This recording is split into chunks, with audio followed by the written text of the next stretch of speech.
হঠাৎ দেখি ঝড় উঠছে। আসসালামু আলাইকুম গাইস, অনেক ঝড় বৃষ্টি হচ্ছিল। ভাবলাম ঝড়ে থেকে গিয়ে আম গড়িয়ে আনবো। আম অনেক দিন থেকে খাইনি, এই বছর টোটালি আম খাইনি। তারপরে গাছে গিয়ে দেখি না একটাও আম নেই। তো মা বলছিল যে খড়গুলো তুলে নে, খড়গুলো নাতে সব ভিজে যাবে। তো আমি খড়গুলো সব শুকো দিয়েছিলাম উঠোনে, তখন অনেক ধূপ ছিল, রোদ ছিল। তো এখন বৃষ্টি হচ্ছে, বৃষ্টি বোঝা যায়নি, হয়ে মত্তরে থেমে গিয়ে ঝড় উঠেছে হঠাৎ।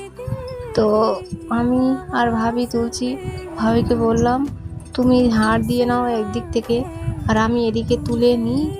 অনেক খড় ছিল তো, তাই দুজনা মিলে তুলছিলাম। তো ভাবি এদিকে ঝাড় দিচ্ছে, আমার তোলা কমপ্লিট হয়ে গিয়েছে।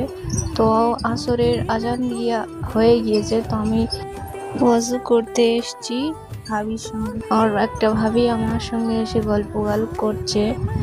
তো তারপরে ফাইনালি নামাজ পড়ে